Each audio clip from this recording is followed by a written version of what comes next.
Obrigado, boa noite a todos. Inicialmente agradecer o convite que me foi formulado pelo IBDS, dizer da minha satisfação de estar novamente aqui participando de mais um evento desse instituto, cumprimentar a doutora Vera pela excelente palestra com que nos brindou, né? E dizer que, na verdade, eu pretendo abordar o tema por um ângulo um pouco mais genérico, né? Falando da unificação do direito das obrigações e do novo Código Civil e o contrato seguro, não tanto no detalhe de cada um dos dispositivos, até porque seria uma mera repetição aqui do que foi brilhantemente exposto pela doutora Vera, né? Mas abordando esse tema por um enfoque mais geral, uma coisa assim. Então, vamos em frente, depois a gente chega em alguma formulação aí, né? Nosso ponto de partida, eu acho que deve ser uma tradição que se inicia na França, né, com a edição do Código Napoleônico, Código Civil Napoleônico, né, de 1804, né, e que é uma tradição que vem repercutir aqui no Brasil nas nossas codificações, na codificação comercial de 1850, e que é uma tentativa, né, essa edição desse Código Civil, é uma tentativa de reunir num único diploma, um diploma orgânico, sistemático, lógico, né, todas as regras atinentes à vida privada, à vida do cidadão. Essa pretensão, essa tentativa, né, essa ideia de que é possível fazer algo assim, né,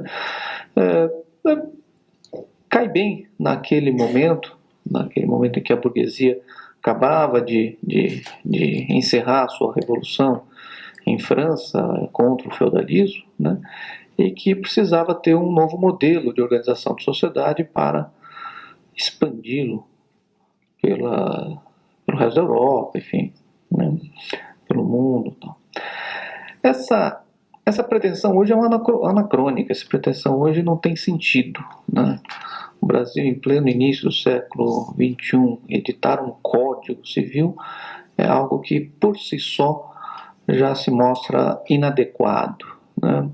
Eu, tal como a doutora Vera, também tenho críticas bastante significativas, bastante consistentes, enfim, grandes críticas em relação a esse novo Código Civil, não tanto no aspecto da unificação, tanto faz, no meu modo de ver, a unificação legislativa ou não, estar em 1, 2, 3, 20 ou num só diploma legal, isso não muda tanto, mas em função dos dispositivos mesmos que se encontram no Código Civil na parte relativa ao direito de empresa, né? É nisso que eu critico o Código Civil, além de uma crítica de fundo, que é essa ideia de ser possível uma sistematização num único diploma de todas as regras que regem a vida privada do cidadão, pelo menos as regras básicas, né? No campo do direito do seguro, eu acho que é dos poucos, enfim, capítulos, poucas partes do novo Código Civil em que temos o que comemorar, em que as normas trazem realmente um avanço significativo em relação à legislação vigente hoje, né? No tocante ao direito de empresas, na sociedade limitada, por exemplo, é de se lamentar o conteúdo dessas normas, né? Acho que mais uns 2 anos a gente está revendo de novo a parte de direito de empresas, substituindo por normas adequadas à nossa realidade. Mas aquela tradição, nascida então no Código Civil francês, né, ela prossegue, né? Na França também, naquela mesma oportunidade, uns 2 ou 3 anos depois, é editado um Código Comercial, separado do Código Civil, né? E o outro momento significativo na evolução dessa tradição está no fim do século XIX, 1896, com a edição do Código Civil alemão, né? E se o Código Civil já tinha uma tentativa de racionalizar esse objeto, né, um conjunto pretensamente totalitário das normas que regem a vida do cidadão, o Código Civil alemão leva mais adiante essa tentativa racional, né? Nós temos então uma divisão, uma parte geral do Código Civil, com todos os institutos pretensamente básicos do direito civil, sujeito de direito, ato jurídico, não? E mantida também essa divisão num código para o direito civil e um código separado para o direito comercial. E no Brasil, então, a gente vai incorporar essa tradição, sofremos muito, Código Civil 17, influência do Código Alemão, né? E vamos manter até 2003, né, essa divisão de diplomas codificados, né, um código para o direito civil, um código para o direito comercial. Né? Se a gente para um pouco para pensar por que o mesmo não teria ocorrido nos países de common law, né, essa divisão básica do direito privado em dois ramos pretensamente autônomos, né? Eu acho que lá nós encontraremos primeiro um fator cultural, né? Não há essa pretensão de fazer um diploma legislativo que abarque e sistematize e racionalize a vida e as relações, né, entre as pessoas, e também um fator histórico. Eu acho que não podemos deixar de levar em conta que na ilha, na Inglaterra, a burguesia associou-se aos senhores feudais, ou à classe dominante do feudalismo, 100 anos antes da Revolução Francesa, e realizou uma reorganização da sociedade sem derramamento de sangue.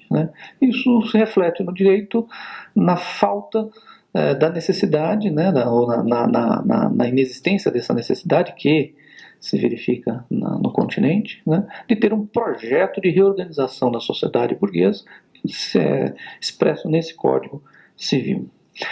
O outro momento importante nesta evolução, eu acho que está na edição do Código Civil Italiano, de 1942, em que se realiza de uma forma um pouco mais consistente. Nós já temos um precedente na Suíça, mas enfim, na Itália, que isso vai ter um significado mais destacado, a tal da unificação legislativa. O Código Civil Italiano de 1952 trata da matéria que nos outros países de tradição românica eram tratados no Código Civil, no Código Comercial e nas leis trabalhistas. O novo Código Civil está fortemente influenciado pelo Código Civil Italiano de 1942, tirando a parte relativa ao direito do trabalho, que realmente não consta da nova codificação. Nós temos aí uma influência bastante patente, no nosso novo diploma, no novo Código Civil, da experiência legislativa que ocorreu na Itália em 1942. E aqui eu acho que é importante a gente estar destacando o seguinte: foram duas, na verdade, as grandes contribuições para a matéria objeto do nosso exame hoje, do Código Civil Italiano. De um lado, a teoria da empresa, e do outro lado, a unificação legislativa do direito das obrigações. Em alguns escritos, a gente encontra a ideia de que a unificação é feita pela teoria da empresa, que a teoria da empresa e a unificação seriam as mesmas coisas, mas isto, no meu modo de ver, não corresponde à melhor forma de entender essa contribuição do direito italiano. São duas contribuições. A teoria da empresa, por exemplo, na Espanha, ela foi adotada, incorporada pelo Código de Comércio espanhol, que continua sendo um diploma à parte em relação ao Código Civil espanhol. Podemos adotar uma teoria da empresa sem unificar legislativamente o direito privado. Assim como poderíamos unificar legislativamente o direito privado sem adotar a teoria da empresa. São duas coisas diferentes, duas contribuições autônomas. As duas estão incorporadas no novo Código Civil. O que a teoria da empresa faz, a rigor, não é eliminar as fronteiras entre o regime de direito comercial e o regime de direito civil. O que a teoria da empresa faz é mudar essa fronteira. Então, em vez do direito comercial deixa de ser um direito disciplinador de determinados atos, os atos de comércio, e passa a ser o direito disciplinador de uma determinada forma de explorar a atividade econômica, da forma empresarial. E claro, existe mesmo dentro da teoria da empresa atividades econômicas que ficam fora do âmbito do direito comercial, aquelas atividades econômicas que não são exploradas pela forma de uma empresa, não são empresarialmente exploradas. A atividade dos profissionais liberais, a atividade econômica relacionada à arte, né, à produção artística, enfim, está lá no parágrafo único lá do artigo que define o que vem a ser empresário. Então ampliam-se as fronteiras do direito comercial, mas restringem-se as fronteiras do direito civil, né, mas não se eliminam essas fronteiras, né, não se faz a uniformização legislativa, não é necessariamente uma decorrência da aplicação da teoria da empresa. Outro ponto que eu acho importante estar sendo destacado é de que a uniformização legislativa, por si só, não significa uma eliminação do direito comercial como um ramo autônomo de conhecimento do direito, né? Justifica-se estudar as normas que dizem respeito ao exercício da atividade empresarial, né, e separado das normas que, abrigadas no mesmo código, dizem respeito à família, à sucessão, enfim. Né. Existe uma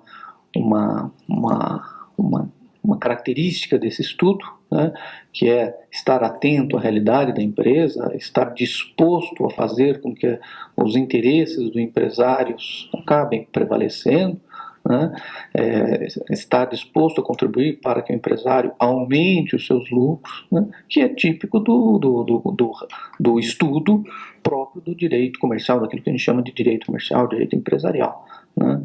Eu costumo brincar com os meus alunos dizendo que no campo do direito comercial não tem nada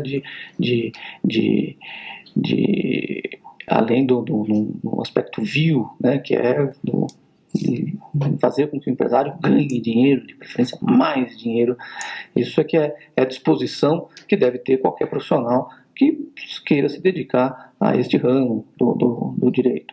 Quem gosta ou quem persegue outros valores deve procurar redirecionar suas opções para outros ramos do direito, todos muito ricos e que propiciam a realização desses objetivos, desses desiderados. Né?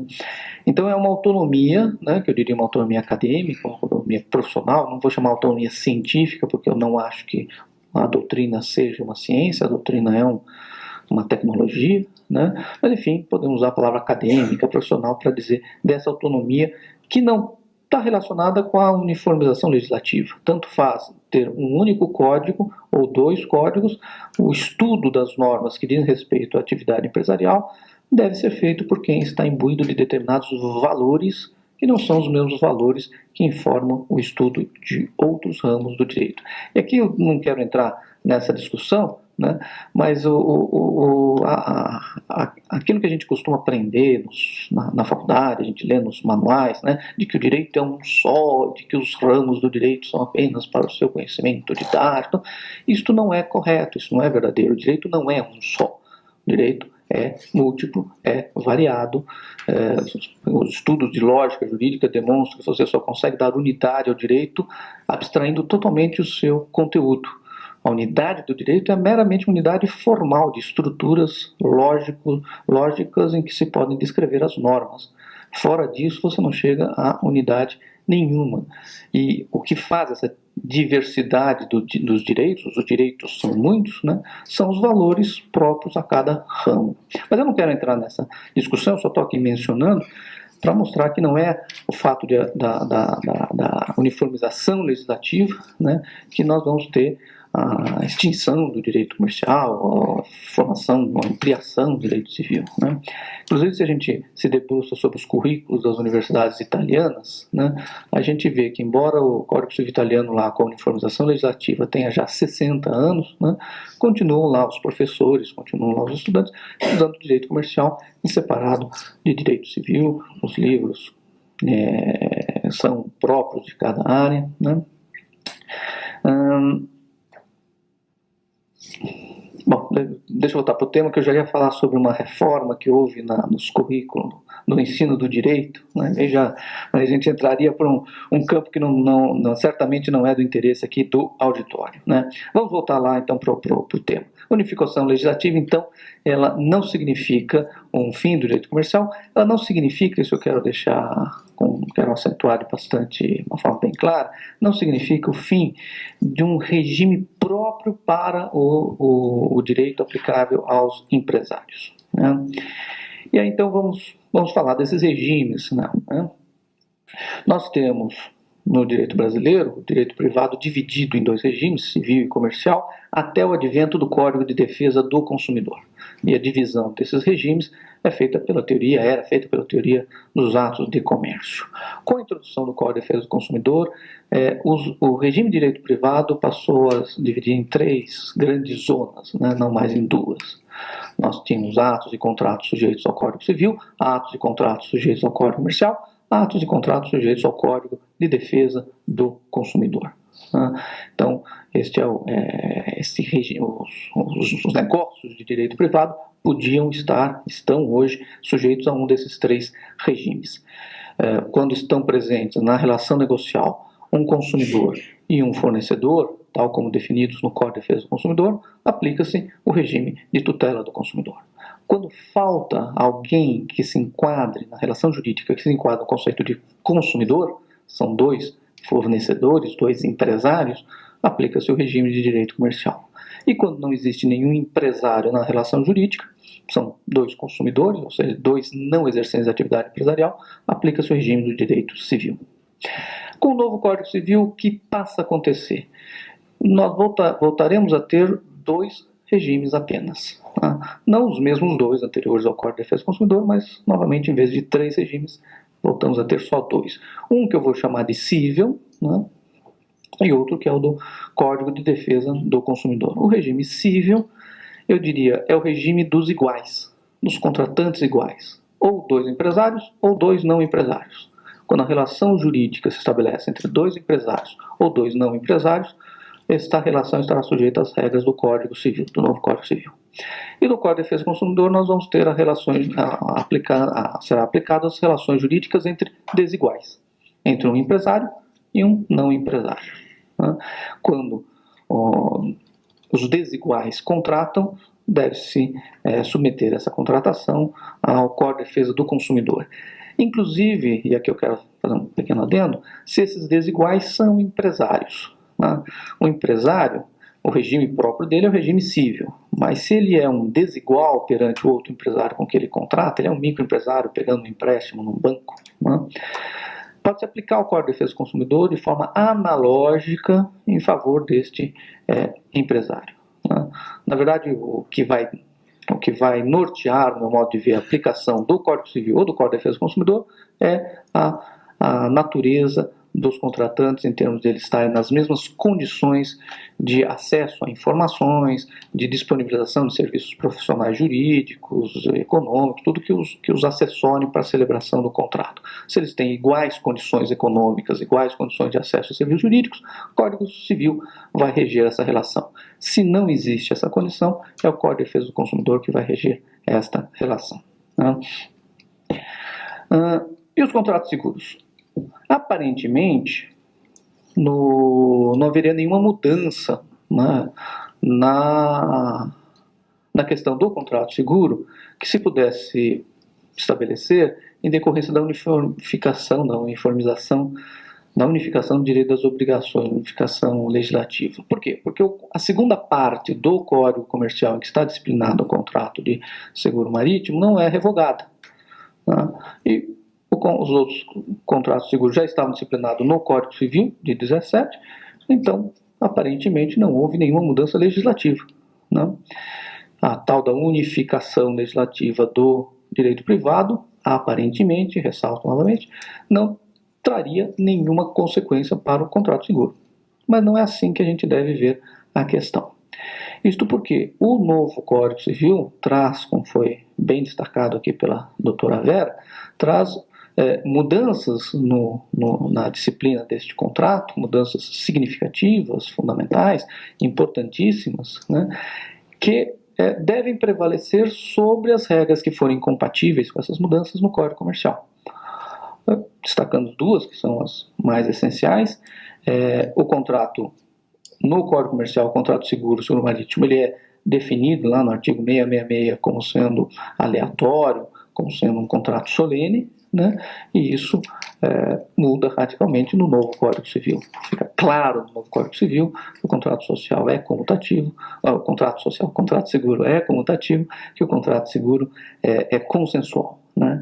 E isto acho que deve prevalecer em cima das regras do Código Comercial sobre seguro marítimo, em razão da unificação legislativa do direito às obrigações. Mesmo não revogado expressamente a segunda parte do Código Comercial, eu entendo que deva prevalecer essa interpretação, até porque, segundo o que, enfim, me parece, acho que isso é consensual, né? Essas mudanças na disciplina do seguro são bem-vindas, são técnicas, são corretas, são um ou outro problema nos dispositivos que a doutora Vera bem apontou e que seguramente vamos resolver doutrinariamente, jurisprudencialmente, qual é a extensão desses comandos normativos, né? Mas houve um avanço, um dos poucos avanços que a gente pode comemorar no novo Código Civil. É isso aí. Pela atenção, muito obrigado.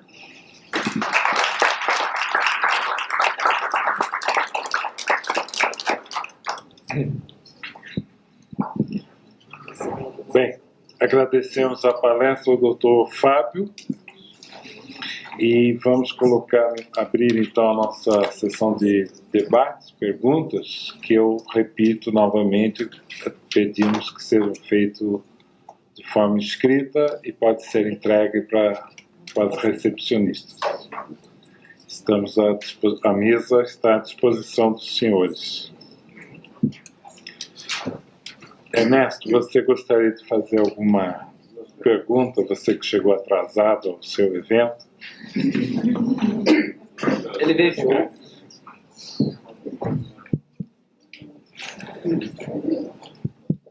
Eu não cheguei atraso, né? São Paulo admite 15 minutos de atraso para todo mundo. O fato é que o presidente da mesa trabalha numa companhia germânica, então ele foi extremamente rigoroso. Eu gostaria de fazer uma pergunta a ambos os palestrantes. No artigo 757, ao se dizer legítimo interesse do segurado, nós podemos, doravante, identificar quem é o segurado a partir da identificação de quem é o titular do interesse? Eu pergunto isso porque o Código, mais adiante, talvez tendo se esquecido dessa primeira norma, ele vai chamar terceiros de beneficiários ou terceiros pura e simplesmente, e muitas vezes esses terceiros são os titulares do interesse garantido. E a outra pergunta na norma que diz, eu não tenho memória para me lembrar de todas, mas eu só me lembro do 757, que eu sei que é o primeiro, o segundo eu já não sei sobre o que diz, mas a norma que diz que o contrato seguro pode ser provado mediante a exibição da apólice ou do documento provante do pagamento do prêmio, eu gostaria de conhecer a opinião de ambos sobre se este rol de dois documentos taxativo ou exemplificativo. E caso se considere taxativo, perguntar como ficariam aqueles sinistros ocorridos antes da emissão da apólice e também antes da cobrança de qualquer prêmio feito pelo segurador ao segurado. Era isso. Só para mim? Bom, do meu ponto de vista, quando eu comentei agora interesse legítimo, eu falei interesse próprio e não alheio. Então, acho que isso já fica respondido. E a norma é clara, ela é exemplificativa, porque ela diz documento comprobatório, e a expressão documento é ampla, portanto, é qualquer coisa. Agora, não sei se o professor Fábio concorda comigo, mas... última olhadinha aqui. 757. 758. Tá. Bom, eu concordo quanto à primeira colocação, né? Legítimo interesse é interesse próprio. E eu daria uma resposta um pouco diferente em relação à questão da taxatividade ou exemplificatividade do 758. Eu diria o seguinte: se nós estamos diante de um contrato de seguro sujeito ao Código de Defesa do Consumidor, né, qualquer documento, né, que prove a relação contratual de consumo deve ser aceita como prova da existência desse contrato, até porque o Código de Defesa do Consumidor traz norma expressa nesse sentido. Já se é um contrato seguro não sujeito ao Código de Defesa do Consumidor, em que a seguradora contrata com outro grande empresário, enfim, não é um contrato massificado, né?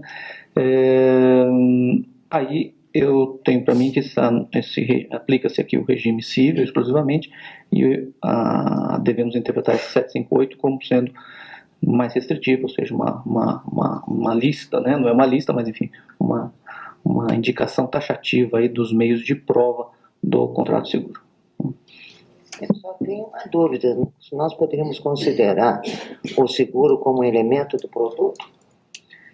Eu tenho para mim que sim, que se o conceito de insumo, né, juridicamente falando, não precisa ter, não há por que ter o mesmo conteúdo do conceito de insumo econômico, né?